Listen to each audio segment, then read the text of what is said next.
Mindsetters, welcome to it. I am Looney and grade 12. It is your time for accounting. I'm not alone. As always, I'm with a wonderful teacher today. It's Martin. Martin, how are you doing? Hi, Looney. I'm very good, thanks. How are you doing? I'm good, thank you. So what are we doing for the grade 12 today?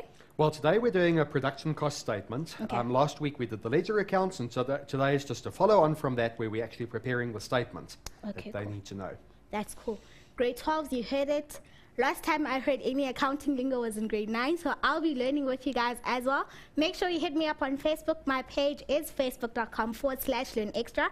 Our Twitter account is @LearnExtra, so make sure you follow us, you tweet us, ask us any questions, grade 12s. Make sure you download the notes, the videos, the schedules, anything you want to know about Mindset and the products we offer on learnextra.co.za/live. I will post everything that you need from the show, like the notes, and if Martin's going through any question that you might not understand or you're struggling with, I'll post it on Facebook.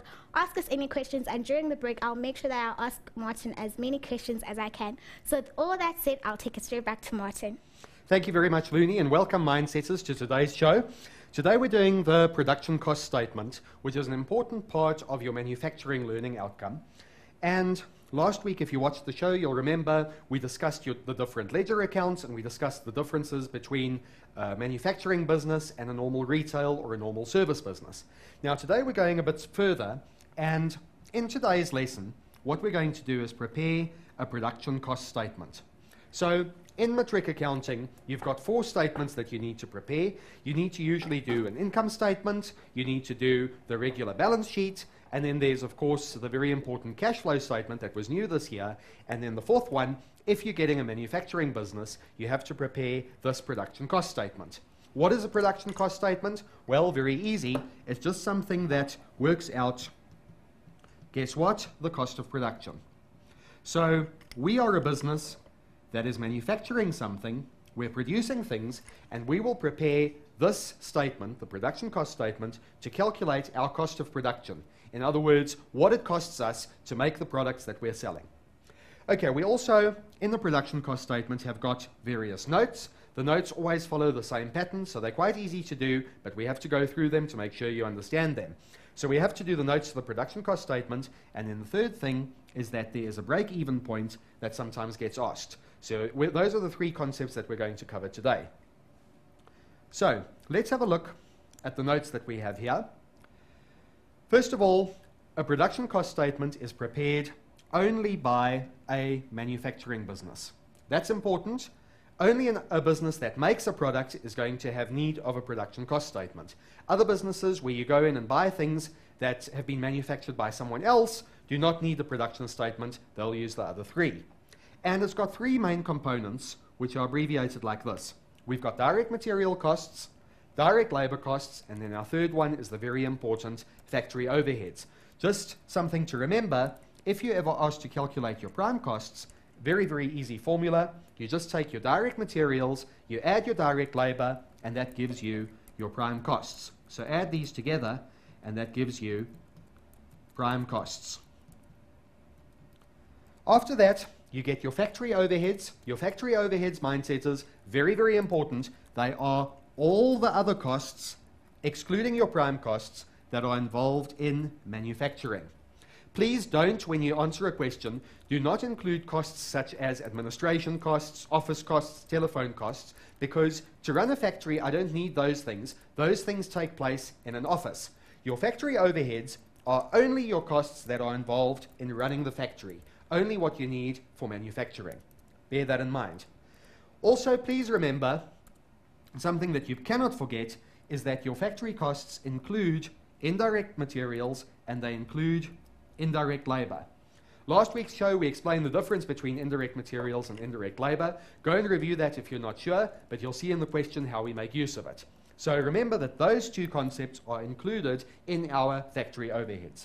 Finally, we know that the goal of the production cost statement is to calculate the total cost of production, and that's the whole aim of it. Remember, your income statement calculates your profit for the year, your balance sheet is a statement of your financial position, your cash flow statement is a little bit different. It shows you how your cash was used this year, and this 4th one shows you the total cost of production.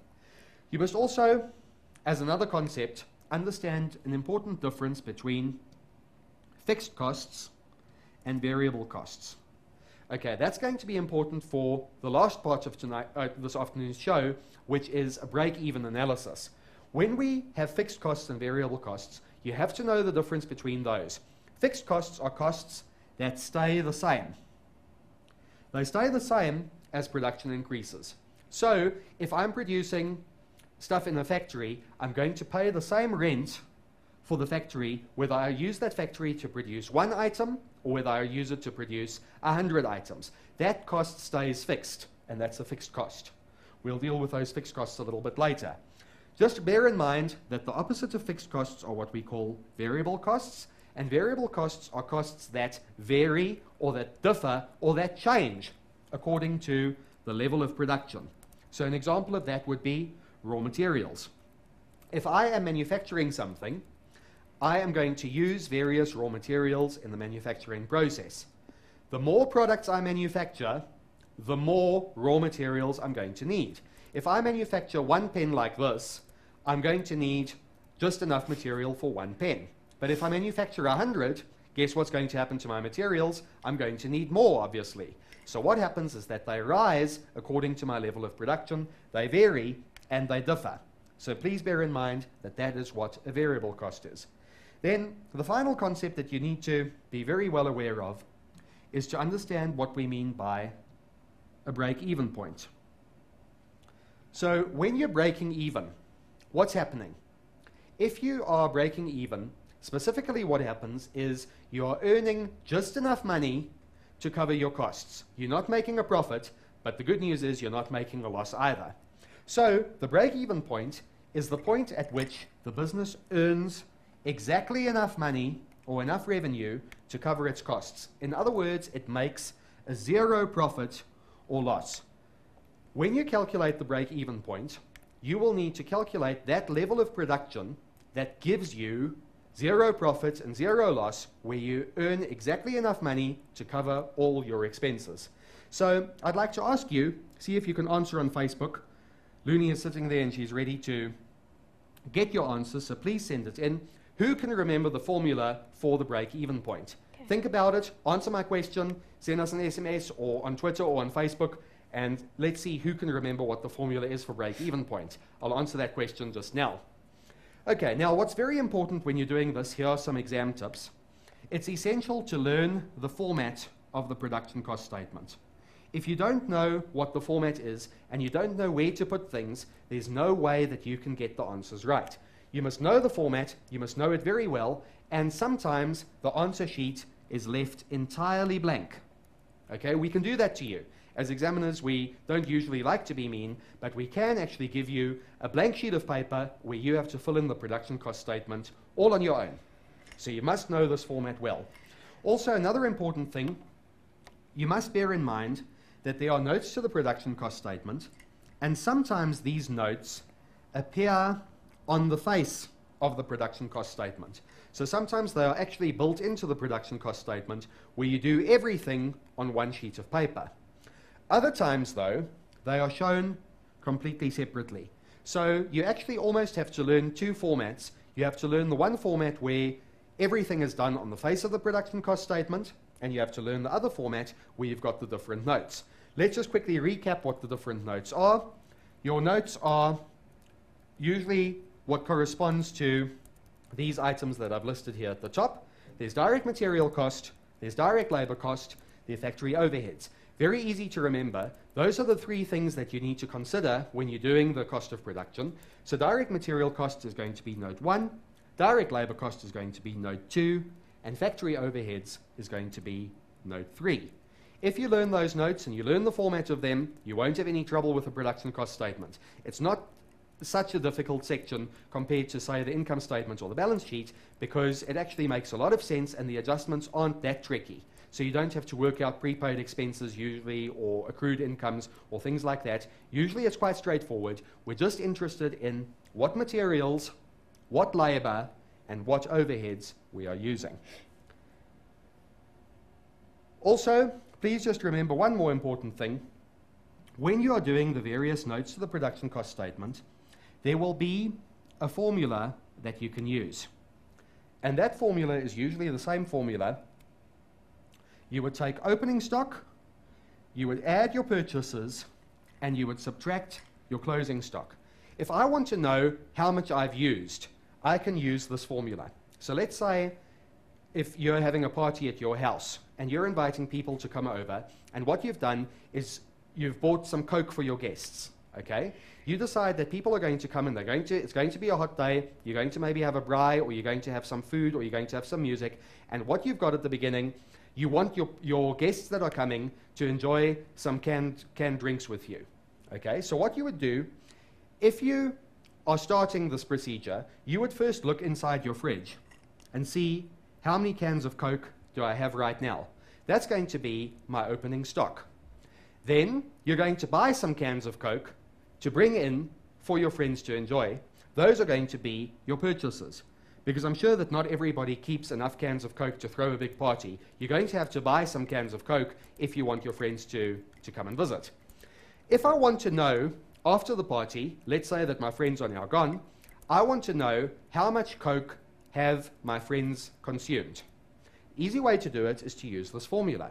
You take what you started with, which is your opening stock, you add your purchases, because you'll know how many cans of Coke you've bought, and then you will subtract your closing stock. So what you would do is you would go to your fridge, count how many cans of Coke you've got left over, and then you can work out how many Cokes have been consumed by your friends. Take your opening stock, add your purchases, and subtract your closing stock.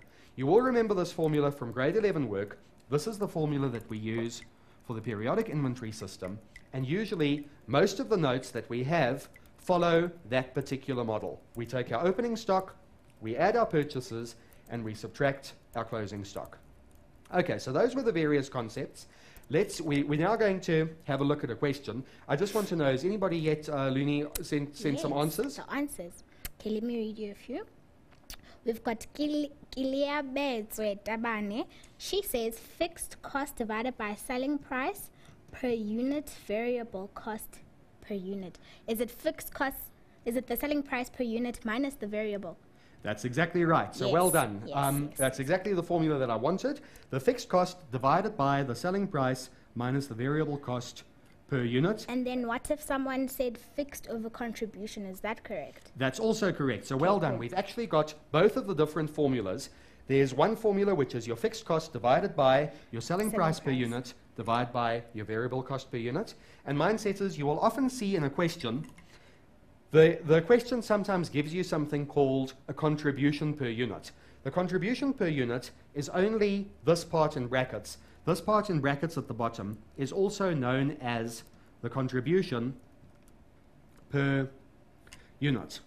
So what this means, this is the contribution that extra profit makes towards your fixed costs. So it's the selling price of one item minus the variable cost of one item is called your contribution per unit. So the formula can be expressed in a second way, where we take our fixed cost and we divide that fixed cost by our contribution per unit. It's exactly the same thing, it just depends on how the question gives it to you. Also, Mindsetters, please note that this formula gives you the quantity at which you need to produce. It tells you how many items you need to sell in order to break even. So let's say this answer works out to 1,000, and let's say you're selling, I'm still on my Coca-Cola routine, let's say you're selling Coca-Cola. What that means is you have to sell 1,000 units of this soft drink before you break even. If you sell 1,001, what's going to happen? You've sold more than your break-even point, so you're going to make a profit. If you sell only 999, then unfortunately for you, you have not reached your break-even point of 1,000, and you'll be losing money, you will not be making a profit. So please note, Mindsetters, it's a very important formula. You must know that one because it helps you to answer lots of questions in production costs. Okay, before we take a break, let's just have a look at the question that I have for you. This is the question that we're going to look at. It tells us that there are a whole lot of balances that appeared in the general ledger of our business at the beginning of the financial year. And we've got factory equipment, we've got accumulated depreciation, we've got office equipment and accumulated depreciation on that, and then we have various stocks of finished goods, work in progress stock, and raw material stock. We're going to use these numbers to prepare a production cost statement. And I want you, during the break that we're going to take in a few seconds, I want you to think about what does the production cost statement look like. Think about what the format is, and try, if you have some time, to write down the format. And we're going to go through the format together after the break, and then we're going to look at the various transactions that happened and how to put them into a production cost statement. So you think about that in the meantime while I go and grab a glass of water. I think we're about ready to take a break, aren't we, Luni? Okay, cool. Yes.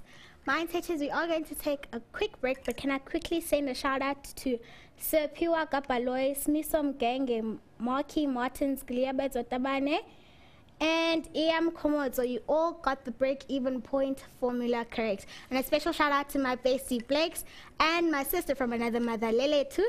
With that, we're going to take a short break, and we'll see you straight after this.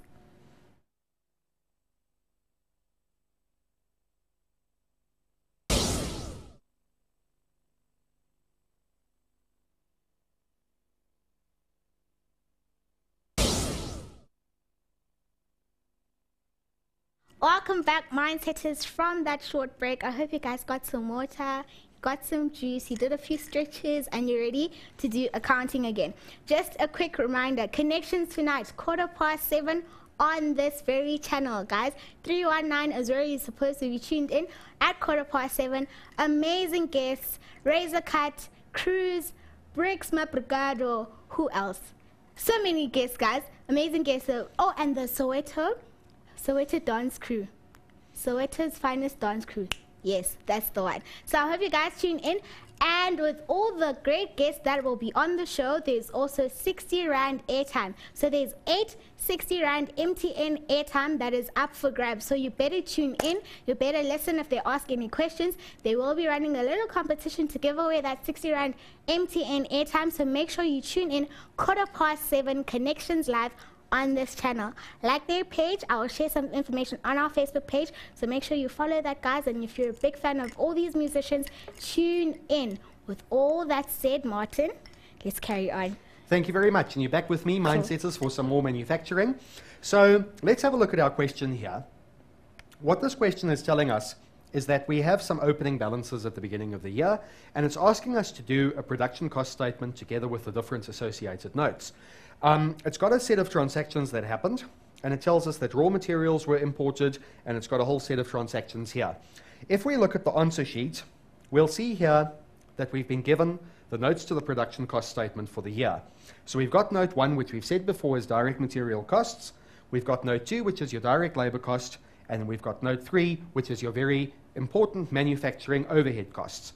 Now I'm going to make this a little bit more difficult for you, and I'm going to also, after this, do the production cost statement sort of from scratch where there's nothing given to you. We'll pretend that we've been given a complete blank sheet of paper and we have to fill in all of the steps necessary for the production cost statement. When you look at the items that we have here, you'll remember that we've got direct material costs. Those are the costs of the product that are actually being manufactured. So they are the costs of the materials that go into the product. If I'm manufacturing this pen, I'm going to need things like plastic, I'm going to need things like rubber, there's all sorts of components that I'm going to need. Those are going to be my direct materials. Now the format of the direct material cost, what this is, remember before the break, I spoke to you about the formula for the periodic inventory system. That you should remember from grade 11. And when you're doing a test or exam, it's often a good thing just to calm your nerves when you see a completely blank sheet of paper like this. Say to yourself, I know what I'm doing, I know my format, I've studied it well. All you need to do is fill in how this note looks. So remember, you always start off with opening stock. So that's something you can write down in the meantime. Then after that we have purchases. And if you remember the periodic inventory system formula, you know that all your other purchasing expenses go here. So we would have something like carriage on purchases. And we also have something called customs duties. I wonder if you can remember from your grade 10 work what carriage on purchases is. Think about it, I'll tell you now, and I just want to ask Luni if she knows what customs duties are.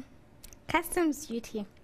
Is it the tax that is put on imported goods? Exactly right. So Luni knows her accounting. I'm sure you know your accounting as well, Mindsetters. Import duties or customs duties are taxes that you pay on imported products. If you buy something from overseas, the government wants to collect tax on it because they'd rather that you bought it from a proudly South African manufacturer. So what the government actually does, if you want to buy something from overseas, they put an extra tax on it to make it a little bit more expensive, so that they try and encourage us to buy our local, wonderful, proudly South African products. So remember, those are customs duties as well. And we could have any other purchasing expenses that would appear here. Those are normally the two main ones that we have, but I'm going to leave these blank when we see what the question is asking, because maybe we're going to have some other purchasing expenses. Let's look back at the information that we've been given.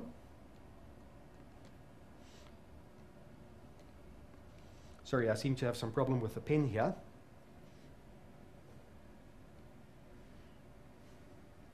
Okay. Should we take a short break? Okay. I think let's just take a short break while we sort this pen out. Cool. Mindset is we're going to go for a short break. Don't go anywhere. Stay tuned, guys. We will be back straight after this.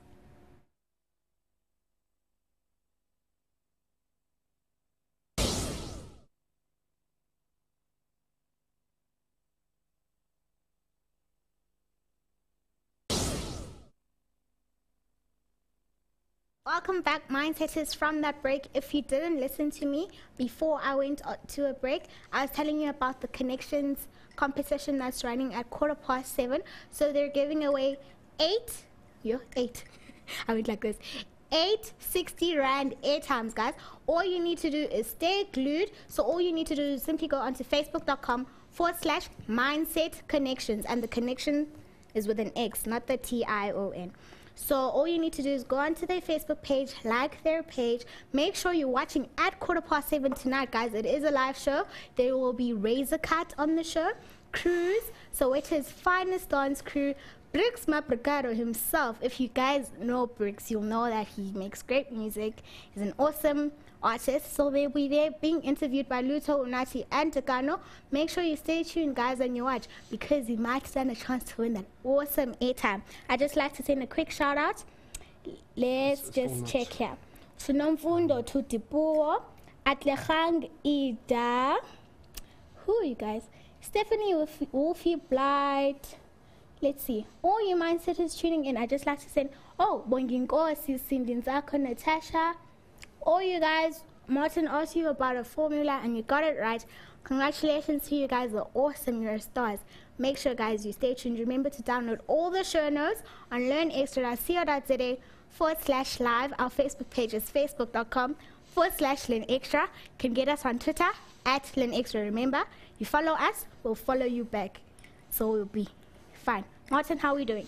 I think we're doing okay. Cool. So let's try again. Okay. Let's have a look at the different notes for the production cost statement. So we started it before the break. We spoke about opening stock purchases, carriage on purchases, and customs duties.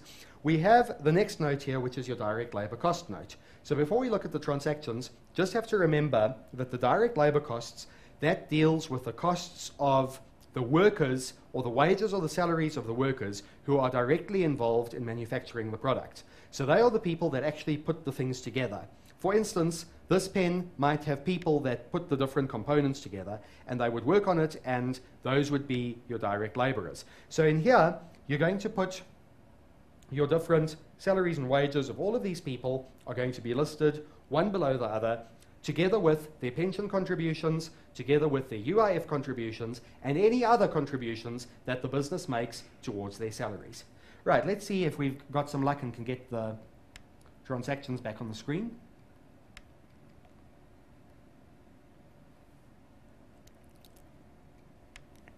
Okay, let's just check here.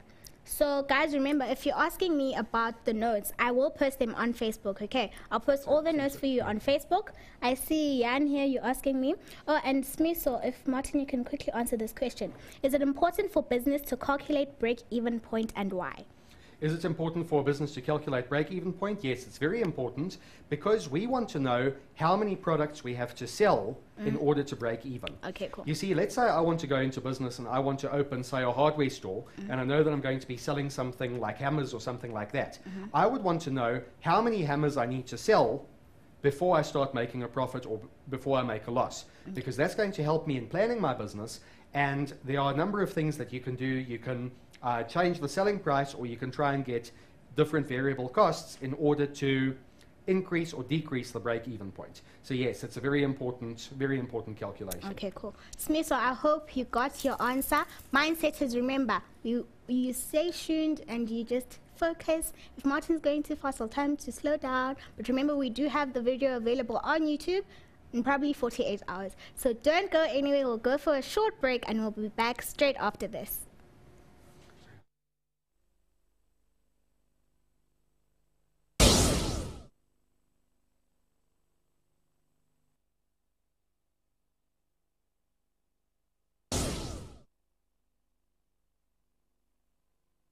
Welcome back, guys. I hope you guys are refreshed and you're still ready to learn more and learn extra. Without saying anything further, Martin, let's take it away.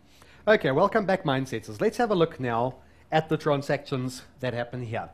First of all, you can have a look and see that we've got a whole lot of different opening balances that have been given to us from our general ledger. So because we're doing the notes to the production cost statement, we have to take the opening balances that we have, and a very important opening balance that we have here is the raw material stock. Before the ad break, I showed you the answer sheet here where we've got direct material costs, and you will see there that I've put in a section for opening stock. Here it is. That is always where your starting balance of raw materials goes, basically what was left over from last year, what you have at the beginning of the year. And we saw on our information book that that number was 40,000, so all we have to do to start this off is to stick it in. So we start off with 40,000 rands worth of opening stock. There it is. Now let's have a look at it and see if we can find any of the other things that have to go into that note. Going back to our information book, we can see here transaction number 1 says that raw materials were imported from England at a cost of 880,000. We bought some things from England, and those things are going to be used in our production. So if I've imported something, obviously what I've done is I have purchased it. So what we're going to do, we can see that this is a purchase of raw materials. If we go back to our production cost statement, we can put in here the purchases of 880,000 rand. These are things that we have bought. It's additional raw materials that have come into our business that are in our factory, so they're going to be listed as purchases. Next piece of information is transaction number 2. Customs duty on these goods was paid at 10% of the cost price in rands. We said before the ad break what customs duties were. Remember, that is the tax that you pay on products that have been imported. These products have been imported, we've got them from England, so we have to pay an additional fee, which is 10% of the cost price. I'm sure you know how to work out 10% of something. Let's just do it on the calculator anyway. It's going to be 880,000, which you remember was our purchase price of the extra raw materials, and we're going to multiply it by 10%, which is multiply by 10 and divide by 100. You should all know how to work out 10% by now, 88,000 rand. So that is going to be our import duty, and I'm sure you know where to put it. Let's just do it together here. We go to our note on direct materials, and in our customs duties we put 88,000 rand. I've skipped a line because I haven't seen the carriage on purchases yet. Let's go back to our next piece of information. Next piece of information says that the cost price of shipping these materials from England was 26,000 rand. I don't know, Looney, if anybody's answered my previous question about what is carriage on purchases. Did anybody give us an answer to that? Let's check quickly. Production statement. Did you ask anything about production statement? No, there's no answer about Okay, no answer yet, but I'm sure you've thought about it in your mindsetters as to what carriage on purchases is. Every single time you pay somebody to deliver stock to you, doesn't matter whether it comes by rail, yes? Bonginkosi. The format for production statement is direct cost plus direct labor equals prime cost. Factory overheads equals total manufacturing plus WIP equals work in progress. Yes, equals amount minus work in progress, closing balance equals cost of production finished goods. Okay, so congratulations. There's a mindset who really knows the syllabus. Yes. So that's what we're doing right now. We're working out, though, just the first part, which is our direct material costs. And part of this is the cost of shipping. Whenever you transport something, doesn't matter whether it comes by ship, by car, by train, doesn't matter how it gets to you, whenever you pay for a shipping cost, that is called your carriage on purchases. And that has got a special place in your answer book. You'll see here is carriage on purchases. What I'm just going to do is write it in there. It was 26,000 Rand. Okay, so that is the first note, the note on direct material costs. We still have to do some other things just now, but we'll get back to it. Let's go back to the information. After information point 3, we now get to the next information point, which speaks about your salaries and your wages that have been paid. It tells us here that our direct salaries or our direct wages were 52,000 Rand. The question has made it slightly easier for you because it just tells you what they were. It doesn't tell you that it is for a worker that's manufacturing products. It just tells you that it's direct. So we already know where to put it. Your direct materials always go, your direct labor always goes in the note for direct labor costs. We also have indirect labor. So when you see indirect labor, think back to the start of the show when we spoke about where your indirect costs go. Remember we said indirect costs can be indirect labor and indirect materials, and those count as factory overheads. So we need to stick them in. So let's go to our answer sheet. We know that this is going to go into direct labor costs. Let's just write that down so we don't forget. And we know that this is going to go to overheads. All we need to do now is fill them in. If we go back to our answer sheet here, here's our section on direct labor cost. What you just do is write a description of it, such as salaries and wages. And we know that the amount that goes in there has been given to us as 52,000 Rand. So let's just stick it in, 52,000 Rand. We also know that our indirect labor has got its own special place in your manufacturing overhead costs. And I always like to start that one off with indirect materials, which we'll fill in later on when we have a number. And then our next item is indirect labor. What we include in the indirect labor are the salaries and wages of the different indirect laborers. Remember, mindsetters, indirect laborers are workers that work in the factory but do not make a product. They are ones that are involved in the production process, so they might be cleaners, they might be supervisors, they're people whose work is required to make the product, but they don't actually physically touch the product to put it together themselves. So again, people who work in the factory but don't actually manufacture the product themselves.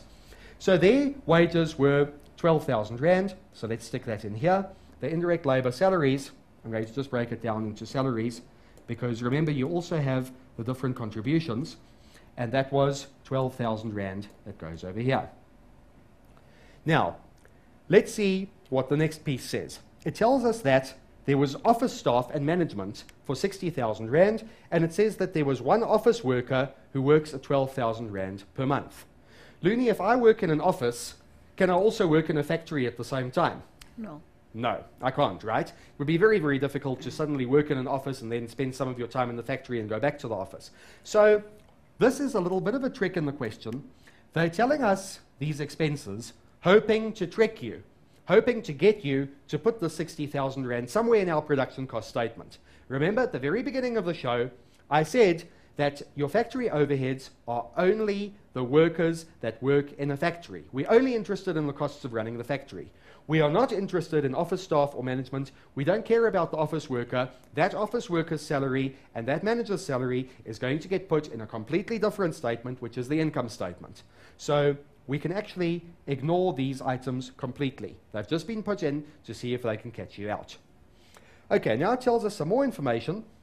It tells us that the pension fund for the factory is 5,250 Rand. They didn't actually tell us whether this is for the direct or indirect laborers, but we are going to assume for this question that all of these are for the direct laborers only, because we've got a lot of lines which we have under direct labor costs. So this factory pension fund is going to go into my direct labor cost. In the same way, the UIF contributions are going to go in my direct labor cost, and the medical aid contributions are going to go into my direct labor cost. Notice again, mindsetters, there's a trick. They've given you the office pension fund, the office medical aid. Remember, we're not interested in the office right now. We're doing the production cost statement. So these things we can just leave out. So the only three numbers we need to look at are this one, and this one. Very easy to enter them into our production cost statement. We're just going to put them in the note for direct labor, and we're just going to list them for what they are. So if I go back here, go to the note, which is note 2 on direct labor cost, what I'm going to write underneath here is pension fund contributions.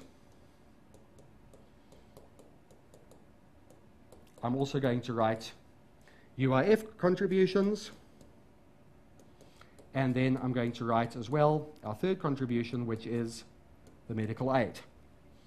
Remember, Mindsetters, we're only including the contributions here. We are not including the deductions, because remember, the deductions are included in our gross salary. If you don't remember that concept, please go back to your grade 10 work and revise the difference between deductions and contributions. So remember, you'll only put in your contributions that are going to be included in your direct labor costs. So here are the three items here, and I think it should be clear to you why we usually give just a blank sheet of paper for you to answer these production cost statements on. If I wrote here pension fund contribution, you would know to include it if it was pre-printed. So usually they give you a blank sheet because they are testing your knowledge. They are testing, do you know what goes under each heading? Please go back and learn that. So if we go back here to the information we've got, 5250 for the pension fund, 1040 for the UIF, let's just fill those in, 5250, 1040, and then we have one last number that has to go there, which is going to be our medical aid of 2,500. So let's stick that in here as well. And it looks like we've almost finished our note for direct labor cost. Also, Mindsetters, don't get a fright if you have some lines left blank at the end. They would do that so that you might think that you have to put in another piece of information. That's not always the case. If they've left the lines blank, it's so that you can fall into a trap of putting something in there that shouldn't go there. So just bear that in mind. Just because you have a certain number of lines does not always mean that every single one of them needs to be filled. You can still get 100% for the question. Okay, let's look back at the next piece of information. Now, here this is important to understand. When you see consumable stores, the question usually asks us in such a way that it tells you what your consumable stores were that were purchased during the year.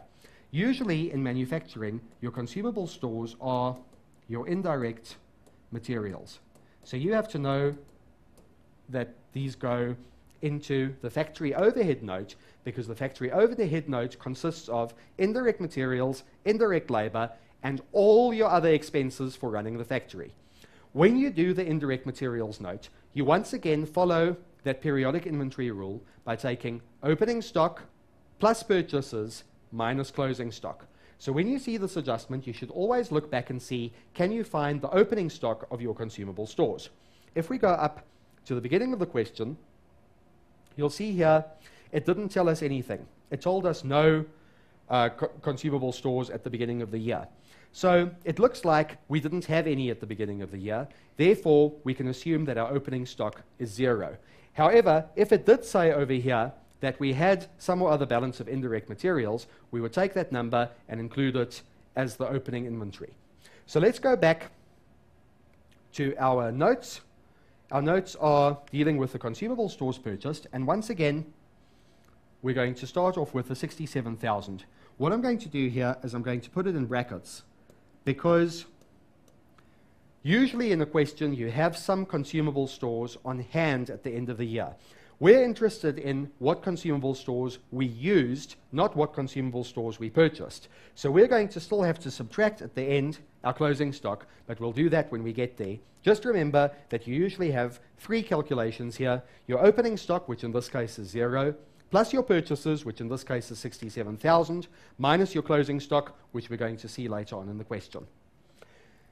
Also, please note that they've given you the office consumable stores once again. This question is full of tricks. It's trying to get you to put the office consumable stores in there. But again, because we're dealing only with the factory, we can completely ignore the office consumable stores. Okay, let's look at point number 9. Point number 9 speaks about depreciation. You remember depreciation in your asset disposal from your grade 11 work. It tells us that depreciation on equipment is calculated at 10% per annum on cost. And it also tells us that new factory equipment costing 300,000 was bought on the 1st of September 2007. Remember, when you're doing depreciation, you always have to do 3 separate calculations for your depreciation. Always your old, your sold, and your new equipment. They all have different calculations because they are for different periods of time. If you don't remember that, go back to your grade 11 work and revise the sections on asset disposal and fixed assets. Now, we've got some new factory equipment, so let's do that one first. I always like to do the new first because to me it's the easiest one to do. The cost is 300,000, so let's stick that there. And you'll know when you're calculating depreciation, you always multiply it by the depreciation rate, which is 10% per annum. So we're going to multiply it by 10 over 100. It also says on cost, which means that we just take the cost price, so we don't have to worry about any diminishing balance method or anything else. It's slightly easier than it could have been. They could have made it more challenging by making it carrying value. And we bought it on the 1st of September 2007. Now remember, your new equipment is only in the business for a short part of the year. It's only from the day you bought it up to the end of your financial year. And we have been asked to do this question for the year ended 29th of February 2008. So we have had this equipment, this new equipment, from the 1st of September up to and including the 28th of February, which is our financial year end. So here's why you need to count the number of months again. We started with the 1st of September, so this new equipment has been in the business from September, October, November, December, January, and February. It's 6 months. So our calculation is going to be 300,000 times 10 over 100 times 6 over 12. Make sure you revise how to do depreciation, Mindsetters. So let's just quickly calculate that. It's going to be 300,000 times by 10 over 100 times by 6 over 12. My answer comes to 15,000 Rand. So let me write that down just so that we don't forget it. It's the 15,000 Rand on our new equipment. The good news is, Mindsetters, that in this question, we don't have anything that was sold. There were no asset disposals, so there isn't some tricky depreciation to calculate on a sold asset. However, we must look and see whether or not there was an old asset. So we go back to our trial balance over here, and you'll see that the factory equipment at cost was 700,000, and it tells us that this was at the beginning of the financial year. So obviously, the extra 300,000 that we've bought during this year has not yet been included because we've been given the cost price at the beginning. So this is our old equipment, 700,000 Rands worth of old equipment. And once again, look at the trick in the question. They've given you the office equipment at the cost price. They want you to lose marks by adding this and calculating the depreciation incorrectly. Once again, we're only interested in our factory overheads, so we don't care about the office equipment right now. I'm just going to ignore it. So we're looking at the factory equipment at cost, which is 700,000, and once again, we can do our depreciation calculation for our old. This is an easy one because it's on the cost price, so we're just going to take the cost price, we're going to multiply it by the depreciation rate, which is 10%, and remember, your old equipment always stays in the business for an entire year, so you're going to multiply it by 12 over 12 for the whole year, and remember the 12 over 12 cancels out to 1, so you don't even need to worry about that fraction. To calculate this depreciation then, I just need to take my 700,000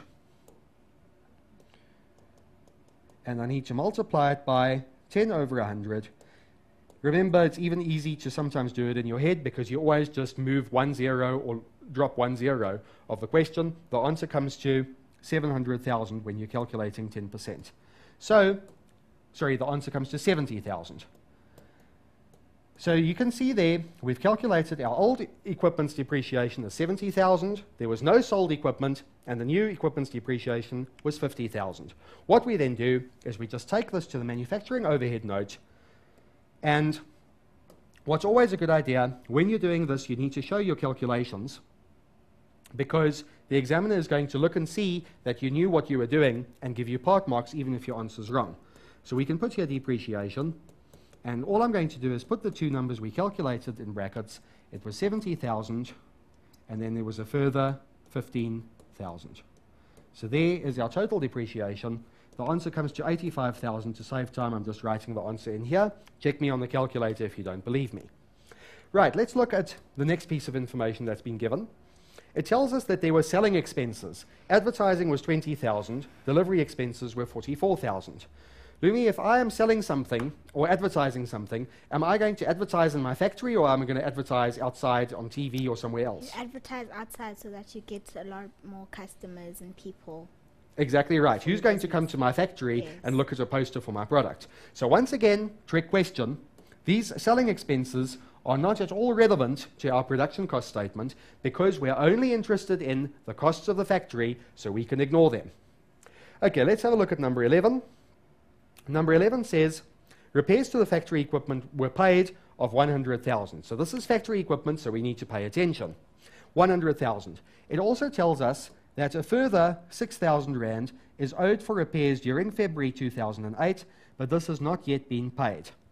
So what we must remember, mindsetters, when we're doing an adjustment for something that hasn't been paid yet, when we're doing a production cost statement, we're interested in what the costs were for this year. Whether I've paid it or not doesn't really matter. The fact is that my factory equipment broke and I needed to repair it, and I still have to pay 6,000 Rand. So I have an expense of 6,000 for this year. So if I'm doing the repairs to factory equipment, which is also a factory overhead, so let's just write it in over here, my repairs are going to be the 100,000 that I've already paid, but I have to include the extra 6,000. Even though the question tells me I have not yet paid it, the fact is that I got somebody in to repair this thing during the month of February 2008, which is inside my financial year. So this 6,000 Rand must be included. We have to add it. So make sure you know what's going on there. Okay, we're quickly running out of time, and there's still 2 more items to do. I'm sure you'll be able to do this if I quickly explain to you. It says that the following were paid for the factory and the office, and it says that they are to be allocated between the factory and the office in the ratio 80% to 20% respectively. So in other words, 80% of these numbers go to the factory, 20% of these numbers go to the office. So I don't have time to do the calculation, but what you would have to do, you would have to work out 80% of this 144,000, which is your rent, and you'd have to put that as your factory overhead. In the same way, you're going to have to work out 80% of the 100,000 for insurance, water, and electricity, and that's going to be put into your factory overheads. I'm sure you'll know how to do the last one, mindsetters. Let me hand over to Lumi. All right. Thank you so much, Martin, for this accounting lesson. Mindsetters, thank you so much for tuning in, and thank you for posting on our page. And the best of luck to all your matrics who are going to be writing finals and prelims. Until next time, bye.